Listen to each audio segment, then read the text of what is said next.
Vending machine and lobby number 2. Oh yeah, the bad window. Justice! Oh my god, it's the judge.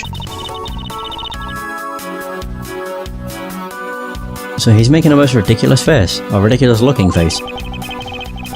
That may be, but at least he doesn't look like someone who would tell a lie on purpose. I suppose, but to a von Karma, evidence is the only thing that carries any weight. Of course, at any rate, this poster seems to be of no use to us right now. Oh, there's the window. Okay.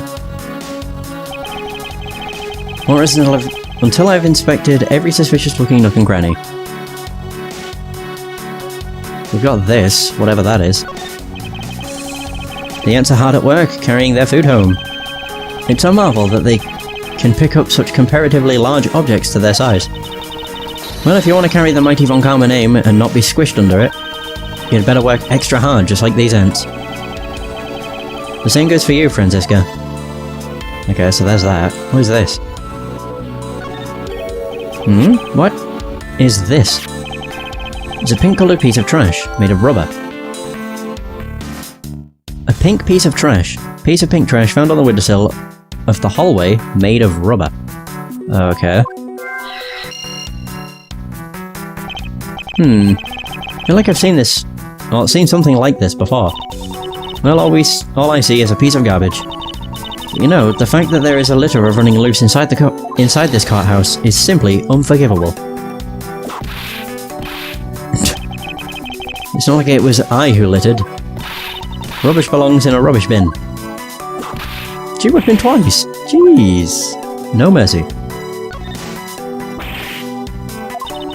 What's the matter? I pricked myself on one of this cactus's needles. I didn't think the needles on this thing would be so sharp. Well, what did you expect? Can you imagine how bad it would be if you were hit on the head by one of these? Anyway, this cactus seems to be unrelated to our case. Do you really think so?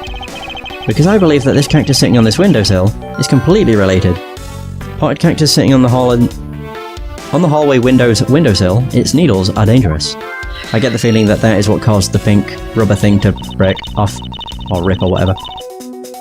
Oh, well then. Look forward to your explanation on how exactly it is related. Okay, so now if I press Y... the hell is that? It's a handprint. The dirt on this bench. It smells like some sort of sweet substance. I can't believe there is someone going around dirtying the courthouse. For shame. Okay. Calm down, Franziska.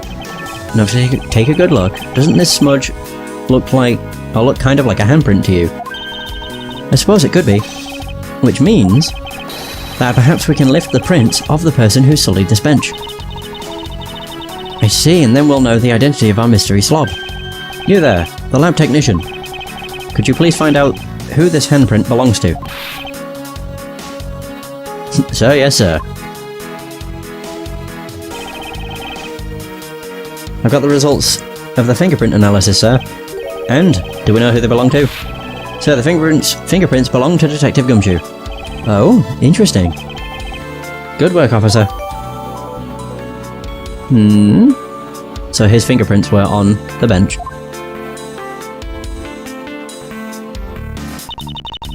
And there you have it. Yes, I suppose so. Now we know the identity of the person who dirtied the bench. I sense that you and I will be using this information in very different ways. And the only other thing is this. Is that what the ants are gathering around? What are these black speckles? I believe it's a pile of ants eating away. Oh, that detective. He claims that not a single ant slipped by him. And yet here is a whole hill of them. Oh my god. What are you hitting me for? As a replacement for that pathetic detective. Perhaps I should add this deduction to the detective's growing tab of pay cuts. Anyway, I wonder what the ants are eating. From the looks and sweet smell of it, pieces of cake and chocolate from a Swiss roll. Ah! Miles Edgeworth, the courthouse is to be kept pristine at all times. Why are you blaming us? We didn't do anything. It wasn't me that dropped food on the ground. The courthouse must be kept clean. Does he actually get whipped 3 times?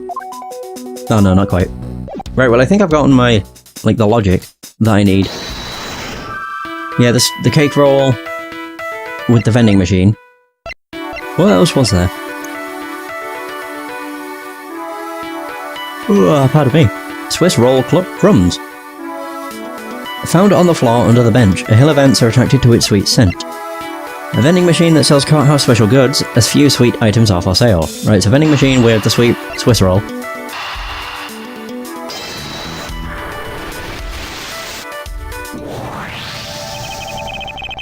These bits of chocolate, oh god, of chocolate and cake, could they not have come from a Swiss roll?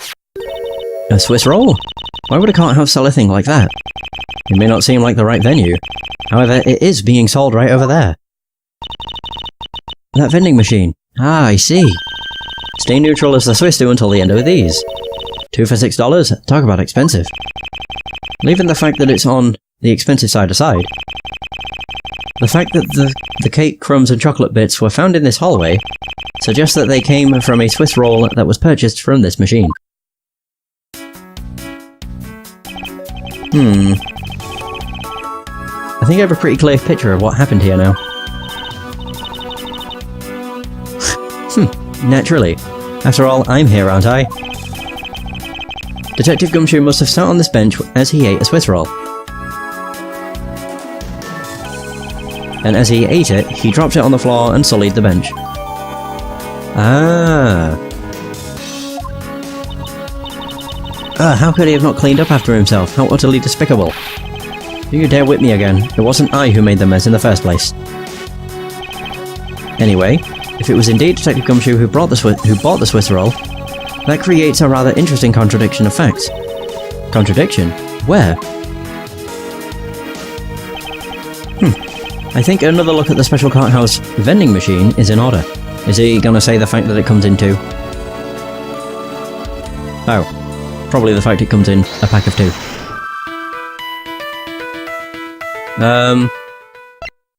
Right, yeah, put these 2 together.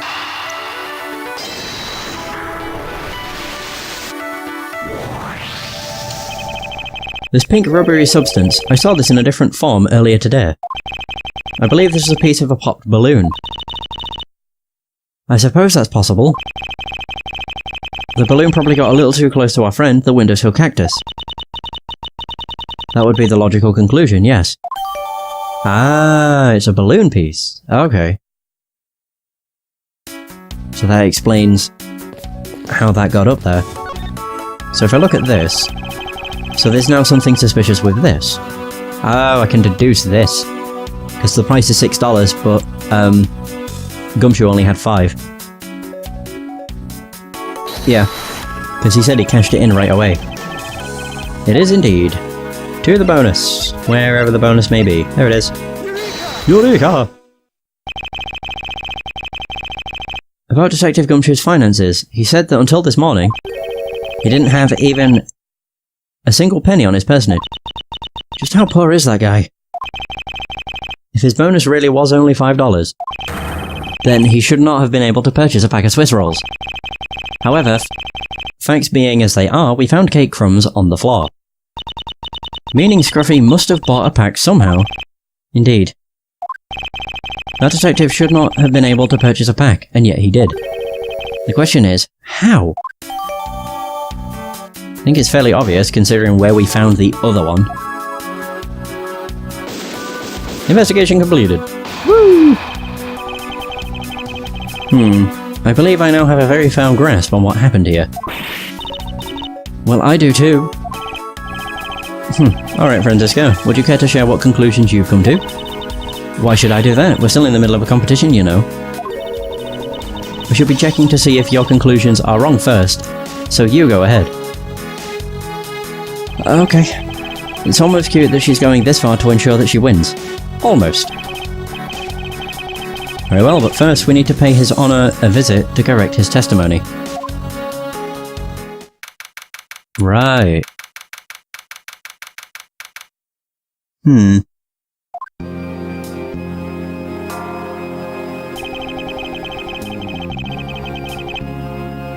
Your Honor, if I may, I'd like to test your witness testimony to see how it stands up.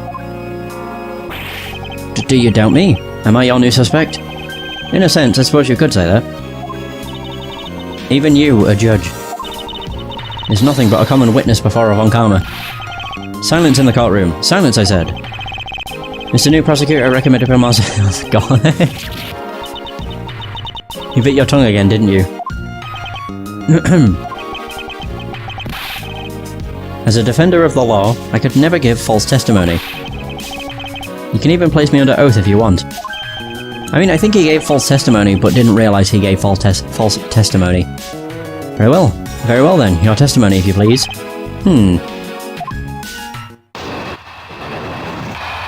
Because he said he saw Gumshoe purchasing something from the vending machine, and then the next moment, he had completely disappeared. I think what had happened is he sat down. Gumshoe sat down, obviously disappeared from the view of the window, but the judge must not have known about the bench that is below the window or something. Not entirely sure. What I saw at recess. During the recess, I went to the restroom. So there's a window... Ah, okay. On the hallway side, in other words, I could see into the hallway. As I entered, I saw that detective buying something from the vending machines. But when I was about to exit the restroom, he had completely disappeared. A detective that goes missing while on duty, that sounds mighty suspicious to me. Yeah, I think it's just you're a fool. You old fool! Your Honor, can you please try to remain calm? Oh. I'm so used to simply listening to testimonies that I got caught up in the excitement. I'm sorry, Your Honor, but I'm afraid I'm going to have to spoil your fun now.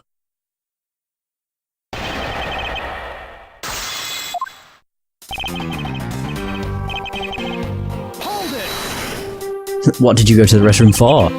Your Honor, why exactly did you pay a visit to the restroom, if I may ask? I did actually ask that. Well, isn't it obvious? What else do you go to the restroom for? Or maybe... I knew it. You suspect me of some sort of tomfoolery, don't you? Please stay calm, Your Honor. This is going to be much harder than I anticipated. I'm sorry. You're right. I need to think things through with a level head. I'm just nervous because so much has happened today with this trial. Let's see, I announced a recess, and a time for us to reconvene. But having done all that, I still wasn't able to go to the restroom right away. And why couldn't you? Mr. Faraday had been accused, so I had paperwork to process regarding a new prosecutor. Once I had finished that, I was finally able to make a mad dash to the restroom. At least he stayed consistent on the going to the restroom part of his testimony. A window on the hallway side. Yes, you could see to the hallway. I'm literally just going to press everything until I get to the statement where I need to present something. Your Honor, did you really go to the men's restroom? What is the meaning of that statement?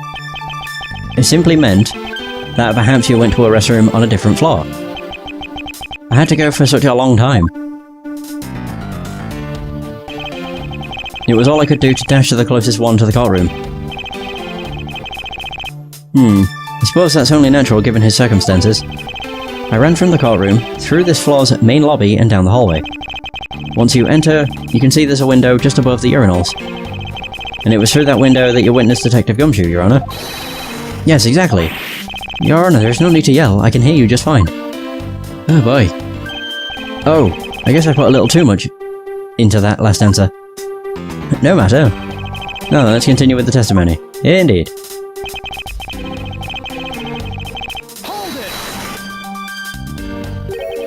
You sure that the person you witnessed was Detective Gumshoe, Your Honor? Quite certain. I'm absolutely sure. It's hard to miss someone of his stature, even from as far away as the restroom. Besides, I can't think of anyone else with that kind of hairstyle and big beige coat. I was simply wondering if you were mistaken in what you saw. What? Preposterous. My eyes are as sharp as can be, ready to see through lies to the truth. Although recently, things do seem to be a bit fuzzier than they used to be. Clearly, his eyes are not the only things that have gone fuzzy. But allow me to say, with all the honour and dignity of a judge, I am not mistaken in what I saw. When I was about to exit the restroom, he'd completely disappeared. There we go. Apparently, wait. Left on the hallway bench. Apparently sat here as he ate a Swiss roll. Whoosh! The finger wag. Oh, no. He actually called it a finger wag. What was that finger wag for, Mr. Edgeworth? And don't you know it's rude to shout objection while someone is giving testimony? Huh. If you truly are a man of the law, then you must always be vigilant. For example, I myself never let an opportunity to shout objection pass me by. Miles Edgeworth, it's one thing to be passionate about your job, but this is real life. This is what some people may say is the pot calling the kettle black. Your Honour, I wonder if you might take a look at this for me. What is that filth? How dare someone dirty the hallway bench like that? Who is the culprit? That party is hereby found guilty of uncleanliness. Cleanliness? Yeah, whatever. If you must know, the uncouth bench sullier has already been placed under arrest thanks to your earlier testimony, Your Honour. Oh? Well, that's good. But who was it? We were able to discover something from the smudge on the bench. Namely, Detective Gumshoe's fingerprints.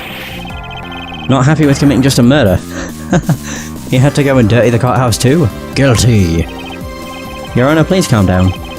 While it's true that the detective is the one who made the mess on the bench,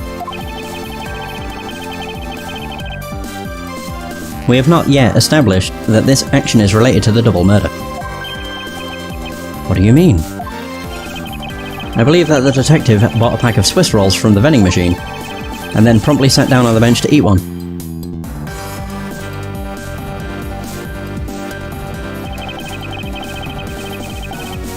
The cake crumbs and pieces of chocolate on the floor under the bench, and Detective Gumshoe's fingerprints proved my conclusions to be true. Oh, but I still don't understand. Is this whole thing related to how I couldn't see him as I was leaving the restroom? It is indeed. The window in the hallway was built rather high up into the wall, at around a grown adult's chest height.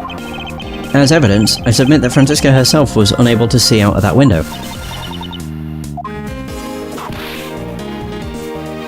Oh, she actually whipped him. I knew I shouldn't have used her height as evidence. Basically, what this means is that the area directly under the hallway window is a blind spot where the hallway being viewed from the men... when the hallway is being viewed from the men's restroom. Then... It seems that you have made the connection. If someone were to sit on the bench under the window... Yes, even someone as large as Detective Gumshoe would effectively disappear from sight. What? Do you finally see, Your Honour? Your testimony has just proven that Detective Gumshoe was in the hallway the entire time. Who hold it? Ah, sorry. I didn't mean to say it with that much enthusiasm. He didn't even have a voice clip. That would have been perfect. An old man just... Object! No, not objection. An old man yelling, hold it! So all I wanted to do was try saying it once more. Or saying it once. Here, let me try that again. Hold it. Is there something of value you'd like to say? Yes, actually, there is. I remembered something else just now. Mr. Edgeworth. Please allow me to testify to the call one more time. Even if we overruled him, he'd just keep on talking, wouldn't he? That might not be a bad thing. The more info, the better, in a perfect investigation, right? Okay. What I saw, part 2. I suppose it's possible you can't see a seated person from the restroom window. However, that doesn't mean that the detective was sitting there when I looked. Anyway, I forgot to testify earlier about probably the most important detail. As I was leaving the restroom, I heard the loud bang of a gunshot. Oh. How was that? That is the testimony of one who judges the crimes of others. Your Honour, could you try to state the important facts first next time? I agree, before you go around judging others, you should learn to judge your own words. I'm sorry. But honestly, I thought that sound was just a noise popper until just now. Now that he mentions it, right before we restarted the trial, he did talk about it. Oh, by the way, was there someone celebrating a birthday during the recess? Could have sworn that I heard a popper going off. Come to think of it, the other day with my grandson. The most critical point in this argument is when did the judge look into the hallway? And whether that lines up with when the gun was actually fired. Your Honour, if I may, I'd like to clarify a few details in your testimony. Huh.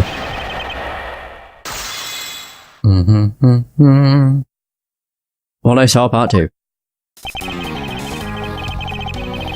Will this work? Hold it. No, it won't. Hold it.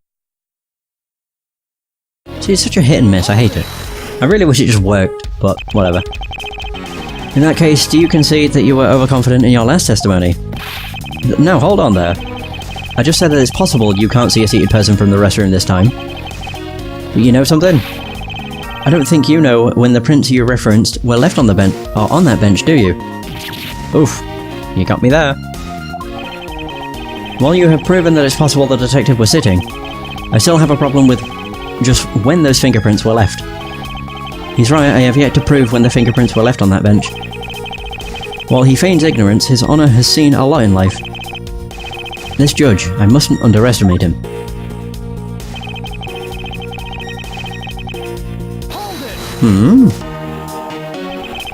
As we established, you went to the restroom during the recess. However, at what point in the recess did you look into that hallway? After I called for a recess, I handled the change of prosecutor paperwork. Maybe about 20 minutes until we reconvened? Yes, that sounds about right. Just as I expected. What were you expecting? And I demand to know what that all-knowing smile is for. Your Honour, that statement you made just now is very important. I'd like for you to append it to your testimony. Alright, if you insist.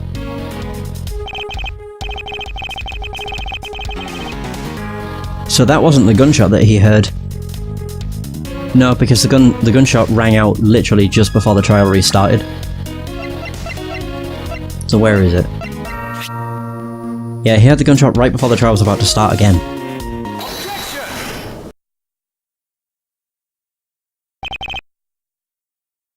I can't allow you to make an objection. Huh? Your Honour, I'm really sorry, but I cannot allow you to not allow me to make an objection. Egad, I've been overruled.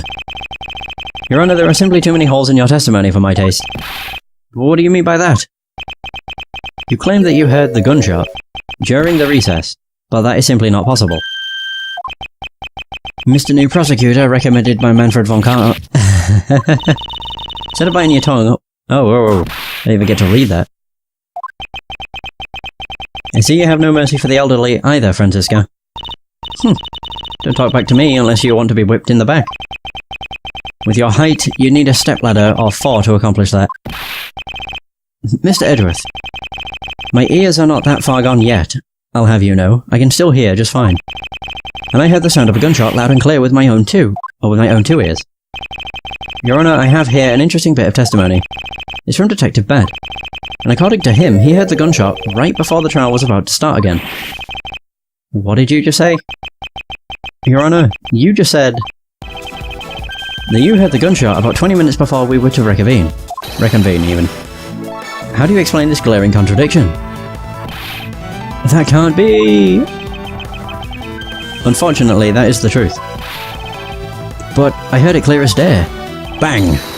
The loud sound of a gunshot. The sound of a gunshot. We keep returning to this point of contention. And that piece of evidence, I always did wonder why I found it where I did.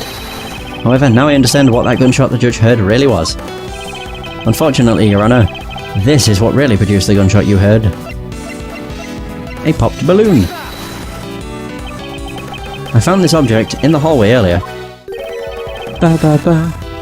What is that pink substance? It may not look it, but this is actually a piece of a balloon.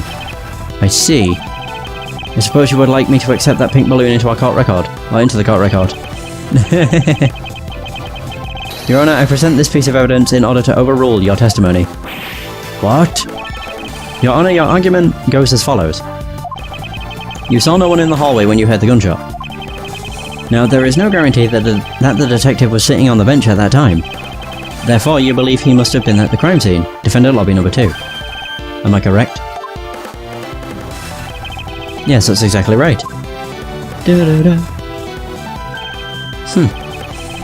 Let me ask you something. Do you think that the gunshot you heard was produced by a real gun? I think I've said enough that even you can figure the rest out on your own. Your Honor, you were fooled by the popping of this balloon into thinking it was a gunshot. What manner of trickery is this? That was a good effort, you put forth, Miles Edgeworth. But if it was me, I'd have wrapped this thing up before the judge even testified. Care to elaborate on how one ends something before it even begins? Well, to be honest, I did think that the sound was a bit off from a real gunshot sound. But who could have guessed that someone would pop a balloon in a place like this? That's true, one doesn't usually think balloons in conjunction with courthouse. Yeah, but... there you go. I want to trade these coins with you. That's it! If she had a balloon. That balloon that girl was holding, it explains everything. Your Honor, if it makes you feel any better, you didn't lie once in your testimony. However, I can't really vouch for its accuracy. Who knew? That giving testimony could be such a difficult thing to do. What have I done? I owe Detective Gumshoe a very, very big apology. I will see to it myself that he is released. Wait. There are still a few things I have yet to resolve about what happened in the hallway. Your Honor, I request your permission to further question Detective Gumshoe. But why? I thought we just cleared his name. Whether we did just now or not, I simply cannot say. Or I still cannot say. The only thing I can do for now... oh, pardon me. Is to continue in my quest for the perfect explanation. And to that end, I must resolve the remaining issues pertaining to the events that occurred in the hallway. Very well. Bailiff, please bring Detective Gumshoe into the courtroom. Must fulfill my mission and find the perfect explanation to this case. Ooh. And so Gumshoe should just be strolling on in. Ba-da-da-da-da.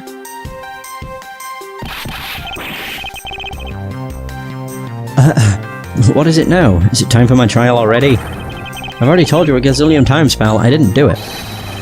I'll be the judge of that, Detective Gumshoe. No, you won't. I'll be the judge of that. No. I'm the judge around here, and I'll be the judge of that. Why can't you guys be a little less judgmental? Yes, well, speaking of hasty judgments, Detective Gumshoe, I'm afraid I must apologise for an error in judgment on my part. Your Honour, I don't believe you should apologise just yet. We've yet to prove he is completely innocent of this crime. I guess so. What are you guys talking about? In any case... oh god, talking so much makes me yawn. I only know that because it only happens when I'm playing this game. Actually, it doesn't happen with Planescape Torment. I suppose that game's scattered about. It's not all reading all at once to actually continue or anything. I don't really know. It's just reading this makes me yawn a lot. That makes it sound like this game's boring, but it most definitely is not. So I would like you to testify as to your actions while you were on guard duty. And please remember, you are not on trial. This is all just a part of the investigation. As such, you may still be found innocent. However, if you should give false testimony, you'll be whipped. My whip will object loud and clear. If you are found to be lying, you will be held indefinitely. Understood? I got you, pal. Thinking back on the state of the crime... wait. On the state of the crime scene, and the judge's testimony, it's obvious that Detective Gumshoe is lying. And if I can't break his lie, then we may never get a break in this case. Oh!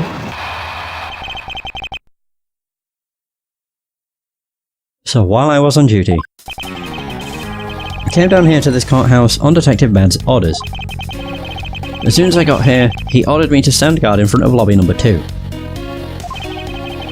From that time on until I heard the gunshot, I was in that hallway the whole time. On my honour as a detective, I swear it wasn't me, pal. Right, okay. He's still singing the same tired tune. In that case, I'll just have to change the melody. I know he's lying. It's time I pulled the information I need out of him. While I was on duty. Time to press everything. Hold it, mofo! Love how it does sometimes work. So, was it really Detective Bad who called you down here? You bet it was, pal. I was left in charge of everyone of the precinct while everyone was out, and this call comes in. I want you down here in 1 minute flat, he said. Well, I thought this was my big chance, my first case, so I made a mad dash down here.